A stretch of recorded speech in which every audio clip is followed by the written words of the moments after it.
శ్రీ గురుభ్యో నమః. అక్టోబర్లో ద్వాదశ రాశుల ఫలితాలు ఏ విధంగా ఉన్నాయో ఒక్కసారి పరిశీలన చేయాలి. ఇవన్నీ కూడా గోచారరీత్యా చెప్పబడే ఫలితాలు అంటారు. గోచారరీత్యా కూడా మనకి ఒక్కొక్క గ్రహం ఒక్కొక్క ఫలితాన్ని ఇస్తూ ఉంటుంది. ఆ ఫలితాలు ఏ విధంగా ఉన్నాయో మనం చూడాలి. ముఖ్యంగా ఏ ఏ గ్రహాలు ఏ ఏ రాశుల్లో సంచారం చేస్తున్నాయి, ఎవరెవరికి బాగుంటుందనేది ముఖ్యంగా మన రాశి ఫలితాల ద్వారా మనం తెలుసుకుంటాం. వృషభంలో గురువు, మీనంలో రాహువు, కుంభంలో శని, కన్యలో కేతు, మిథున కర్కాటక రాశిలో కుజుడు, కన్యాతుల రాశుల్లో రవి బుధుల యొక్క సంచారం, తుల వృశ్చికంలో కూడా శుక్రుడు యొక్క సంచారం జరుగుతుంది. ఈ అక్టోబర్ నెలలో ద్వాదశ రాశుల వాళ్ళకి కొంతమందికి మంచి ఫలితాలు, కొంతమందికి చెడ్డ ఫలితాలు, శుభ అశుభ మిశ్రమాలతోటి కూడుకున్నది గోచారం. గోచారం అనేది సహజంగా ఏంటంటే వాళ్ళ రాశిని బట్టి మన నిర్ణయం చేయబడి ఉంటుంది. అందువల్ల కొంతమందికి మంచి చెడుల యొక్క మిశ్రమం ఏ విధంగా ఉంటుందో తెలుసుకుని దానికి కొన్ని పరిహారాలు చేసుకొని ముందుకెళ్తే మన లైఫ్లో ముందుకు వెళ్ళే అవకాశం అని ఖచ్చితంగా ఉంటుంది. సింహరాశి వాళ్ళకి ముఖ్యంగా చూసుకునేటట్టయితే మనకి కుజుడు అక్టోబర్ 21 వరకు లాభంలో ఉంటాడు. లాభంలో ఉండటం వల్ల భూ సంబంధమైన వ్యవహారాలు కానీ, కోర్టు సమస్యలు కానీ, అలాంటి రోగాలు తగ్గే అవకాశం ఉండటం, చదువు పట్ల కొంత ఆసక్తి భావన కలగటం, ఒకటి ఉద్యోగపరంగా అనుకూలంగా ఉండటం, అలాంటి రెవెన్యూ డిపార్ట్మెంట్లో పనిచేస్తున్న వ్యక్తులు కానీ, భూ సంబంధమైన వ్యక్తులు కానీ, రిజిస్ట్రార్లు కానీ, అలానే న్యాయవాదులు కానీ, రియల్ ఎస్టేట్ చేసే వాళ్ళందరికీ కూడా అక్టోబర్ 21 వరకు చాలా అనుకూలంగా ఉంటుంది. అక్టోబర్ 21 తర్వాత కొంత ఆరోగ్యం పట్ల శ్రద్ధ పెట్టడం చాలా మంచిది. అంటే వాహనాల మీద వెళ్ళేటప్పుడు కానీ, నీళ్ళ మీద వెళ్ళేటప్పుడు కానీ కొంత శ్రద్ధ పెట్టి ముందుకెళ్ళటం అనేది చాలా మంచిది. దీని తర్వాత మనకి ముఖ్యంగా చూసుకున్నట్టే గురువు ఇక్కడ మనకి దశమ స్థానంలో ఉన్నాడు. దశమ స్థానంలో గురువు వల్ల వృత్తిపరంగా అనుకూలంగా ఉంటుంది. మిశ్రమైన ఫలితాలు వస్తాయి. ఆర్థిక పరంగా నిలదొక్కుంటారు. గతం కంటే కూడా ఆర్థిక పరంగా వాళ్ళు నిలదొక్కునే అవకాశాలు ఎక్కువగా ఉంటాయి. దీంతోపాటు వీళ్ళకి శుక్రగ్రహం యొక్క అనుకూలత వల్ల కూడా వివాహాది సంబంధించిన విషయాల్లో కానీ, అలానే సమయానికి తినటం, ముష్టాన్న భోజనం చేయటం, అందరితో కలవటం, బంధుమిత్రులతో ఆనందం, అలానే బంధుమిత్రుల యొక్క కలయిక, కొత్త సంబంధాలు, నూతన సంబంధాలు, అలానే విద్యార్థులు చదువు పట్ల ఆసక్తి బాగా పెరగటం, ఒకటి లగ్జరీగా వెళ్ళే అవకాశాలు ఎక్కువ ఉంటాయి. బండ్లు, వాహనాలు కొనుగోలు చేయటం, ఎలక్ట్రానిక్ గూడ్స్ కొనుగోలు చేయటం, అలానే విలువైన ఆభరణాలు, వస్తువులు కూడా ఇంటికి ఫర్నిచర్ లాంటివి కొనుగోలు చేసే అవకాశాలు ఎక్కువగా ఉంటాయి. అలానే విదేశాలకు వెళ్ళే అవకాశాలు, ఉద్యోగులకు కూడా నిరుద్యోగ సమస్య తొలగిపోయి వాళ్ళు ఎంతైతే అనుకుంటారో దానికంటే మించిన జాబ్ వచ్చే అవకాశాలు బాగా ఎక్కువ ఉంటాయి. అంటే ఉద్యోగపరంగా ఇబ్బందులు అనేవి లేవు వీళ్ళకి.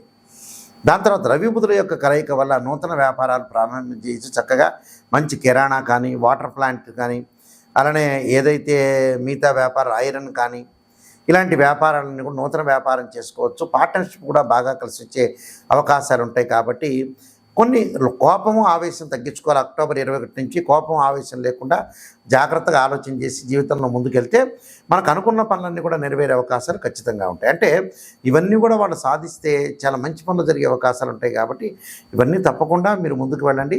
స్త్రీలకు ఉన్నతమైన అభిప్రాయాలు కలిగే అవకాశాలు ఉంటాయి.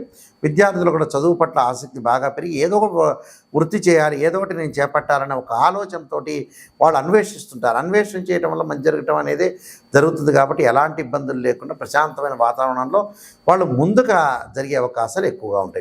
అంటే ఇవన్నీ కూడా వాళ్ళకి జరుగుతుంటాయి. కాబట్టి తప్పకుండా వీళ్ళకి మంచి జరిగే అవకాశాలు ఎక్కువగా ఉంటాయి. అంటే ఇవన్నీ ఏమో పెద్దగా ఆలోచన చేయొద్దండి. నేను చెప్పినట్టుగా అక్టోబర్ 21 తారీఖున కొంత ఆరోగ్యం పట్ల శ్రద్ధ పెట్టండి. ఆరోగ్యం పట్ల శ్రద్ధ పెడితే, వాహనాల మీద వెళ్ళేటప్పుడు శ్రద్ధ పెడితే మిగతావన్నీ కూడా వాళ్ళకి తగ్గే అవకాశాలు ఉంటాయి. కోర్టులో వేసేవాళ్ళు కూడా అక్టోబర్ 20 లోపలే మీరు కోర్టు పరిష్కారం చేసుకోండి. అక్టోబర్ 21 తర్వాత మళ్ళీ కొన్ని రోజుల పాటు కోర్టు పరిష్కారం కాకుండా పెండింగ్లో పడే అవకాశాలు ఎక్కువగా ఉంటాయి. నేను చెప్పినవన్నీ కూడా రెమెడీస్ చేయండి, మీకు మంచి జరిగే అవకాశం ఖచ్చితంగా ఉంటుంది.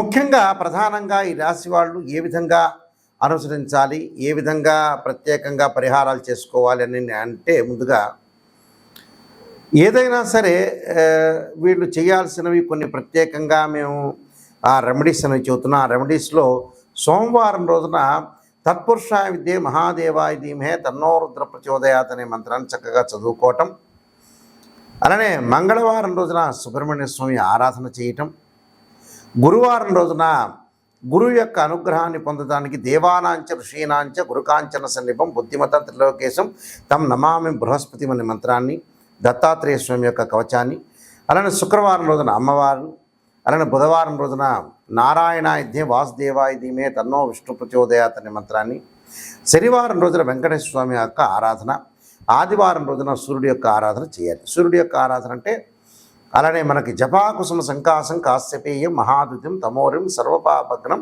ప్రణతోస్మి దివాకరం అనే మంత్రాన్ని చక్కగా చదువుకోండి.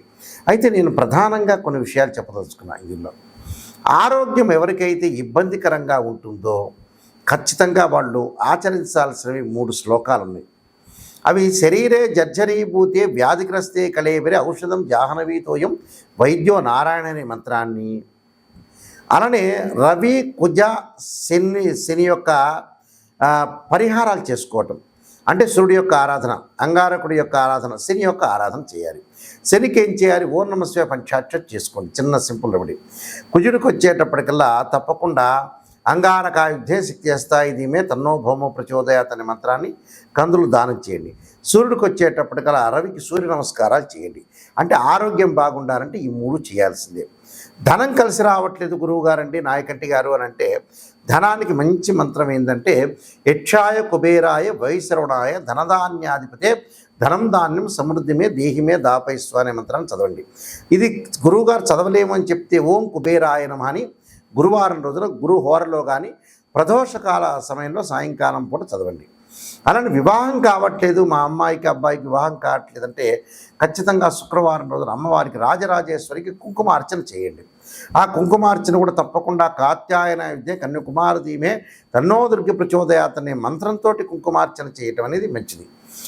అలానే విఘ్నాలు జరుగుతున్నాయి అంటే గణపతిని ఆరాధన చేయండి. బుధవారం కానీ హస్తా నక్షత్రం రోజున కానీ గణపతిని గరికతో ఆరాధన చేయండి. వీలైతే సంకష్టాల చతుర్థి వ్రతం వస్తుంది, ఆ వ్రతాన్ని మీరు చేసుకోండి. ఓం గం గణపతి అయిన మన గకార అష్టోత్తరంతో మాత్రమే, మామూలు అష్టోత్తరం అవసరం లేదు. గం గకార అష్టోత్తరంతో మాత్రమే మీరు బుధవారం రోజున హస్తా నక్షత్రం గణపతిని ఆరాధన చేయండి. అంటే ఇవన్నీ కూడా అంటే ఉద్యోగ ప్రయత్నాల్లో విఫలమవుతున్నా, ఉద్యోగం రావట్లేదంటే సూర్యుడి యొక్క ఆరాధన చేయండి. సూర్యుడి యొక్క ఆరాధన ఎలా చేయాలి అంటే ఆదిత్యాయుధ్యే సహస్రమూర్తాయ ధీమే తన్నో సూర్య ప్రచోదయాత్, లేకపోతే ఓం సూర్యాయ నమః, లేకపోతే ఆదివారం రోజున తప్పకుండా మీరు చేయాల్సింది ఏంటంటే జిల్లేడు సమిధలు తీసుకొచ్చి ఓం సూర్యగ్రహాయ స్వాహ అంటే సూర్యగ్రహాయ స్వాహ సూర్యగ్రహ ఇదన్నమని ఆజ్యంతో నెయ్యితో హోమం చేయండి ఆదివారం రోజున. అంటే ఉద్యోగ ప్రయత్నాలు సఫలీకృతమయ్యే అవకాశాలు ఉంటాయి. అలానే విదేశాలకు వెళ్ళలేకపోతున్నారంటే రాహు యొక్క ఆరాధన చేయండి. ఎలా ఆరాధన చేయాలి? ఏదైనా సరే మినుములతో చేసిన వంటకాన్ని దేవాలయంలో ఇవ్వండి ఆదివారం రోజున. ఆదివారం కానీ శనివారం దేవాలయంలో ఇచ్చి భక్తులందరికీ కూడా పంచితే విదేశాలకు వెళ్ళే అవకాశాలు ఎక్కువ ఉంటాయి. మరి విద్యార్థులు ఎలా చేయాలి? విద్యార్థులకి చదువులో వెనకబాటుతనం ఉంటే దక్షిణామూర్తి శ్లోకాన్ని పఠించాలి. దక్షిణామూర్తి శ్లోకంతో పాటు సరస్వతీదేవి యొక్క ప్రార్థన, శనగలు దానం చేస్తే కూడా విద్యార్థులకి చదువు పట్ల ఆసక్తి పెరిగే అవకాశాలు ఎక్కువగా ఉంటాయి. స్త్రీలు కూడా భగవంతుడి యొక్క ఆరాధన, అమ్మవారి యొక్క ఆరాధన చేయటం వల్ల కూడా మనకు మంచి జరిగే అవకాశాలు ఖచ్చితంగా ఉంటాయి. నేను చెప్పిన విషయాలను కూడా మీరు పాటించండి, మీకు మంచి జరిగే అవకాశాలు ఖచ్చితంగా ఉంటాయి. సర్వే జన సుఖినో భవంతు.